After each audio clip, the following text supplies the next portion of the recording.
There are many Godzilla movies, but trust me, this one is a little different. Hello and welcome back to every recap ever. Today we are seeing a Japanese sci-fi movie called What to Do with the Dead Kaiju. Yeah, that's the actual name. Anyways, join our Patreon for unblurred videos and let's go. A huge explosion, and the giant monster who was attacking humanity suddenly dies. However, the trouble is not over yet as its corpse still remains. Giant planes start going to the site of the explosion, and kids watch these planes like some kind of attractions. Somewhere, some ex-students are attending a high school reunion party. While enjoying and celebrating their freedom from the monster, Yukino's eyes are searching for something else. She then goes outside and finally sees Arita. He gets an urgent call and they tell him to return as soon as possible. She is worried about him and tries to ask about his disappearance 3 years ago. He doesn't talk to her much and leaves on his bike. Oh, and did I tell you that she was his ex-girlfriend? Okay, now let's talk about the monster. So the monster wreaked havoc for a long time. Suddenly one day, a mysterious light wrapped around it and the monster died. Many countries are surprised and trying to come up with an explanation of how it must have died. However, nobody knows where this intense energy light discharge came from. So the area within the 10 kilometers radius got declared as a restricted area, as it might contain some harmful bacteria. While everyone is celebrating the death of the monster, Yukino returns home and gets greeted by her husband, Masahiko. He is the Prime Minister's assistant and he needs to be by his side for a few days. He bids her farewell and leaves. Masahiko meets the Prime Minister and they have a chat about the events that happened. He notices a peculiar word written on the paper. Deus ex machina. Well, according to the Prime Minister, this is the word they recorded just before the monster died. He believes it is the name of the god or a chosen one who defeated the monster. It's just a myth currently, but he believes it to be real. On the other side, Arita goes to the Special Force base. So the Special Force is formed by the Prime Minister to fend off against monster.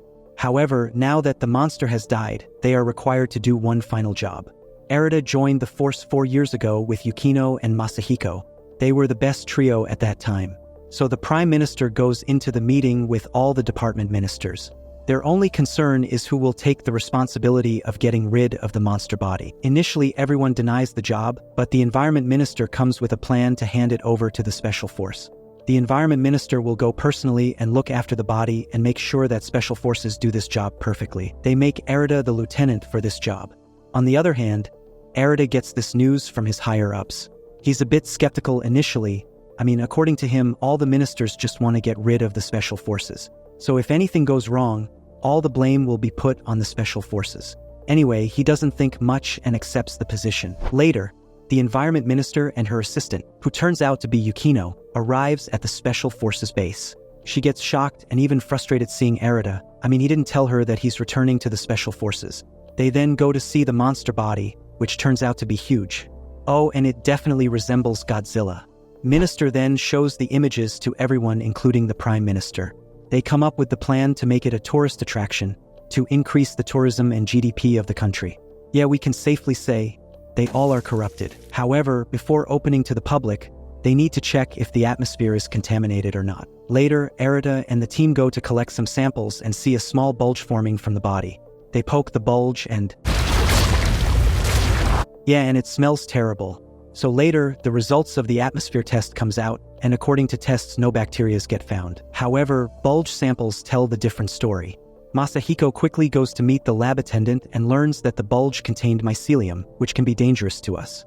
Oh, and for some reason, he also makes out with the attendant. Yeah, he's a cheater. So the Prime Minister hears about this report but decides to not tell the people about it. Why? Because this will affect tourism and their pockets won't get big. He then broadcasts the feed to the media, where the Environment Minister is standing on the core.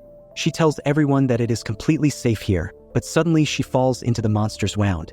And the further clip will be available on Patreon. Later in the meeting, they even come up with a name for the monster and announce it to the public. Hope, that's what they decide to call the Godzilla. Meanwhile, Special Forces realize that gases are forming inside the Godzilla's body, and it will form multiple bulges.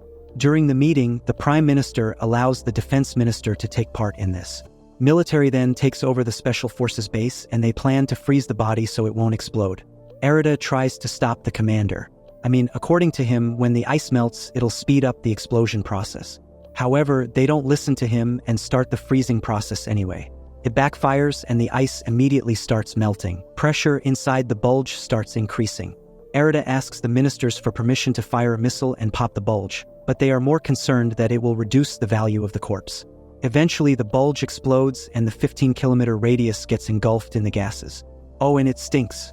The news spreads like wildfire and the media starts bombarding everyone about the explosion. Prime Minister comes up with an excuse that they shouldn't worry about the smell, as it's not that bad. Later, Masahiko gets assigned to handle special forces for this job. He sees Erita and has a flashback of the night when he disappeared. Apparently 3 years ago, they were chasing a falling meteorite and Erita got stuck with it. However, no damage was done to the ground and his body just vanished. He later returned when the Godzilla died. Coming back to the present, the situation is getting worse now, as the body again starts forming a bulge, and this time a giant one. Suddenly, a retired scientist comes looking for Erita. He explains the experiment he did in his lab. So if they puncture 2 holes below the bulge and 1 at the top, the pressure will create a tornado-like structure. This will throw all the gases upwards and the pressure inside the bulge will also reduce. Even though it's a good idea, Masahiko is not ready for this. I mean, it will solve the problem for the time being, but another bulge will form. Meanwhile, while having a chat with the environment minister, Yukino gets a brilliant idea. If they want to avoid the smell, they need to feed the body with a lot of water, as water reduces the smell. She immediately goes to meet Erita and tell him about this plan. Their only option is to explode the dam nearby. However, for this they need the help of an ex-special force member, who was an expert in bombs. Oh, and he happens to be Yukino's brother. Erita takes his current address and tries to leave. However, Yukino just pulls him closer and she even asks if this plan goes well, he needs to tell her where he vanished 3 years ago. Meanwhile, the scientist researching the flash that killed the Godzilla explains to Masahiko that there is a human scene for a split second in the flash. Later, Erita goes to meet Yukino's brother, Saikiro. He initially denies to help them, but later when he sees the actual condition of cities, he decides to go to the special force. After coming to the base, he quickly analyzes the dam and starts preparing the explosives. They install all the bombs and evacuate the nearby area to reduce any casualties. Meanwhile, a streamer comes near the body and decides to stream everything. Finally, the time comes for the explosion. Everyone's hopeful eyes get fixated on the mission. Boom! However, the walls don't break. Saikiro quickly hops in a boat full of explosives. So apparently the lower walls of the dam are made up of double concrete, so they need one more explosion. He quickly leaves to do this job. On the other side, Yukino waits near the body to see her plan work. The pressure starts increasing inside the bulge, but suddenly,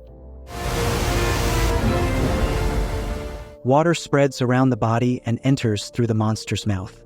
It releases the pressure and the bulge size decreases. Everyone takes a sigh of relief. The next day, Erita and Yukino go to see Saikiro in the hospital. She again asks him to tell her where he disappeared years ago. However, he just silently leaves from there. Later, during the minister meeting, they come up with an idea to fire missiles at the shrunken bulge to destroy it completely. Meanwhile, Erita takes Yukino to see the streamer who got caught in the previous mission. He also informs her about the presence of mycelium in the monster's body. So basically, whoever gets exposed to its body fluids starts growing mushrooms all over the body. If they missile the bulge, the mycelium will spread like crazy and entire Japan can get affected. She immediately shows this to the ministers, but they don't listen as according to them it's just a mushroom, and they can easily contain it. After coming home, Yukino talks with Masahito. He knows that she married him out of just pity, and now that Erita is back, she can't stop but to fall for him again. Even he never loved her and always knew that she loved Erita more than anything. Well, according to him, Erita might be the chosen one, as his disappearance years ago can't be explained in words. He asks her to follow her heart, while he will try to figure out if Erita really is the chosen one. The next day, Erita visits Yukino and shows her the blueprint which Saikiro drew. His blueprint exactly matches with the retired scientist, and this is their only chance to escape this mushroom threat. He promises her, after this is over, he'll tell her everything about the incident. The day of missile attacks comes. Yukino releases the mushroom photo to the internet and resigns from her job. The photo starts spreading and everyone near the area starts running away from the body. Ministers get in trouble for hiding this serious information. Yukino goes to the base and asks Masahito to stop the missiles, but he doesn't listen. Suddenly they see on the screen that Erita is on the body of the Godzilla. Yukino gets worried. She doesn't want to lose him again. She just leaves the base and heads towards the body with Arata's colleague. Arata, with a lot of effort, punctures into its body and makes 2 holes. Now only the 3rd hole in the center remains. On the other side, Masahiko gives orders to launch the missiles. He wants to see if Arata really is the chosen one. If he is, it is easy for him to survive these missiles. Arata punctures the final hole, and the pressure inside the bulge starts going down. However, the missiles are coming his way. Arata's colleague comes with a clutch and deflects the missiles using her grenade launcher. Unfortunately, it hits the bottom of the body and Arata falls from the height. Yukino sees this explosion and runs towards the body. Her eyes are searching for a sight of him. Miraculously, he comes up from the rubble. However, due to the missile, the bulge has become unstable and it is about to explode. Arata looks at Yukino with a smile and utters the words, Deus Ex Machina. A big glow and Arata starts growing in size. Everyone, including Masahito, sees this Deus Ex Machina, or the Chosen One, and confirms his existence. Arata then takes the monster's body and flies into space. Everyone can't help but to salute the hero who just saved humanity again. The end. Okay, now for all those who don't know, Arata was actually the Ultraman, a famous Japanese hero, and there's already an old movie about Ultraman and Godzilla fighting. Do let us know if you want us to cover that movie. That's it for today, movie nerds, and we will see you in the next video.